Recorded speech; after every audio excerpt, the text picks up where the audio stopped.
होगी, यानी हमें भविष्य में सिर्फ 2 गुना बच्चों को ट्रेनिंग देनी पड़ेगी। जी, इस योजना को लेकर बहुत से मिथ भी चले, बहुत सी अफवाहें भी चलाने की कोशिश की गई। संजीव जी, इस योजना को लाने के पीछे सरकार का मुख्य मकसद क्या था? और क्योंकि चुनावी कैंपेन में भी हमने देखा कि विपक्ष ने इस मुद्दे को जोर शोर से उठाया, यहाँ तक ये भी कह दिया गया कि जैसे ही अगर उनकी सरकार बन जाती तो वो इस योजना को खत्म कर देते, स्कीम को खत्म कर देते। सरकार का मकसद, उनकी मंशा, अगर युवाओं को आप समझा पाए।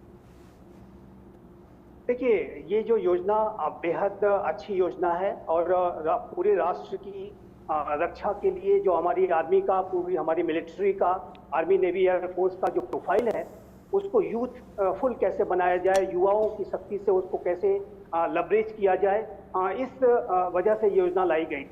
अभी आप देखिए तो पूरे विश्व में जो रणनीतिक अनिश्चितता की स्थिति लगातार बनती जा रही है। चाइना जैसा जो राष्ट्र है वो लगातार अपने सेना में अनेक युवाओं की वो भर्ती कर रहा है और अपनी सेना को जो प्रोफाइल को वो युवा शक्ति से भर रहा है। और उसी तरीके से जो भारत की जो वेस्टर्न फ्रंट पर जो पाकिस्तान जैसे राष्ट्रों से आतंकवाद जैसी जो चुनौतियां हैं, यदि उससे हमारे राष्ट्र की को मुकाबला करना है तो हमें अपनी युवा शक्ति को भी ठीक तरीके से उसका इस्तेमाल करना होगा। और भारत युवाओं का देश है। भारत के जो 60% जो आबादी है वो 35 वर्ष से कम आयु की है और इस युवा शक्ति के अंदर राष्ट्र की भावना कूट कूट कर भरी पड़ी है। लेकिन उस राष्ट्र सेवा की भावना का कैसे बेहतर से बेहतर इस्तेमाल किया जाए, इन युवाओं का जो एस्पिरेशन है उसको राष्ट्र की सेवा में कैसे लगाया जाए, इस सारी स्थितियों को ध्यान में रखते हुए ये अग्निवीर योजना लाई गई थी ताकि युवा अपने संकल्प, साहस और अपने हर तरीके की त्याग और बलिदान की भावना के साथ राष्ट्र की सेवा में लग सकें। और जाहिर है कि इस योजना के अनेकों लाभ हैं। इन युवाओं को रोजगार भी मिलता है, इन युवाओं की जो आर्थिक स्थिति है, उनके परिवारों की जो स्थिति है वो अधिक से अधिक बेहतर बनती है। इनको आने वाले समय में सेना में स्वयं ज्वाइन कर लेने की और उसके अलावा जो अन्य जगहों पर वरीयता निसंदेह उनको मिलती है। तो ऐसे में ये युवाओं के समक्ष बहुत बड़ी शक्ति है। ये राष्ट्र की रक्षा के लिए भी बेहद आवश्यक है कि हमारी जो युवा शक्ति अधिक से अधिक अपना जो है इसमें योगदान दे। इस वजह से योजना लाई गई। इस योजना के संदर्भ में मेरा आपके चैनल के माध्यम से राष्ट्र के सभी लोगों को, विपक्षी पार्टीज को ये आग्रह होगा कि इस योजना का राजनीतिकरण न करें। राष्ट्र की रक्षा के विषय पर, सुरक्षा के विषय पर राजनीति नहीं होनी चाहिए। अग्निवीरों को स्थायी नियुक्ति देने पर भी चर्चा हो रही है, क्या ऐसा भी संभव है यूके देवनाथ सर? देखिए, अग्निवीर की 4 साल की सेवा है फिलहाल, उसके बाद उनमें से 75% को घर भेज दिया जाता है। हाँ। आर्मी, नेवी, एयरफोर्स हेडक्वार्टर ने सरकार से यह गुजारिश की है कि इनकी सेवा अवधि को समझिए 4 साल से बढ़ाकर 4 साल से बढ़ाकर 7 या 8 साल कर दिया जाए। अब इसको सही परिप्रेक्ष्य में देखने की जगह समझना पड़ेगा। ये है कि फौज को सीनियर लोगों की जरूरत भी पड़ती है। एक फौजी भाषा में कहें तो एक जवान जो है वो प्रमोशन पाकर एक दिन नायक बनता है, यानी 2 फीते लगते हैं। उसकी जिम्मेवारी होती है कि वो 7 से लेके 8 जवानों को लीड करता है, चाहे टेक्निकल काम हो या बैटलफील्ड में। इसी तरह से समझिए वो 3 फीता लगाता है। हम बोलते हैं हवलदार, एयरफोर्स में बोलते हैं सार्जेंट, बनने में 12 या 15 साल लगते हैं। तो वो लीड करता है एक छोटे से टुकड़ी को, समझिए सेक्शन या प्लाटून लेवल में युद्ध में 25-30 लोगों को, और टेक्निकल बेंच में अगर काम कर रहा है तो 20-15 लोगों को सुपरवाइज करता है। तो सीनियर लोगों की भी जरूरत है, सीनियर लोगों की भी जरूरत है ताकि वो भविष्य में सुपरवाइजर बन सके। तो इसीलिए इनमें से कुछ को शायद परमानेंट करना पड़ेगा। जो प्रावधान ऑलरेडी है, 4 साल के बाद 25% को इनमें से बना रहे हैं सुपरवाइजर के लिए ट्रेनिंग किया जाएगा।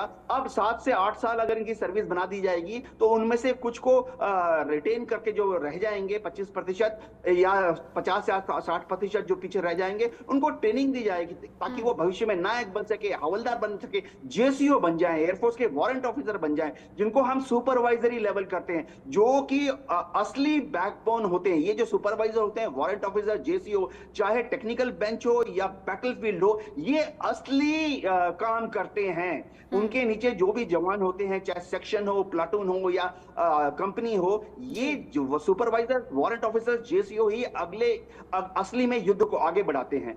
तो जैसे जैसे अग्निवीर स्कीम आगे जाती है, एक्सपीरियंस के साथ इसमें छोटे छोटे मॉडिफिकेशन किए जाएंगे ताकि ये स्कीम बढ़िया से बढ़िया हो और देश के युवाओं को भी ज्यादा पसंद आए। जी बिल्कुल, अग्निवीर युवाओं का जो करियर है और उनका भविष्य है वो सुरक्षित हो, ये सुनिश्चित करने की भी मांग की जा रही है। और क्योंकि सर्वे भी सेनाओं में हो रहा है, ये जानकारी मिल रही है, जिस पर कहा जा रहा है कि सुझाव सरकार तक पहुंचाए जाएंगे और सरकार भी तैयार है कि इस योजना में तब्दीली हो, अगर सुधार की गुंजाइश है तो उस पर काम किया जाए, लेकिन योजना तो रद्द नहीं होगी, ये बात तो तय है।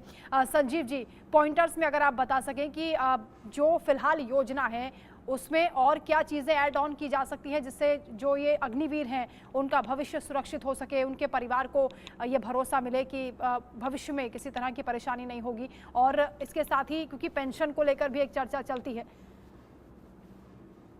देखिए, सबसे पहले तो ये है कि जो युवाओं की जो भर्ती का जो समय है, जो 4 वर्षों का जो समय है उसको बढ़ा करके 7 या 8 साल किया जा सकता है। इस संदर्भ में सरकार को विचार करना चाहिए।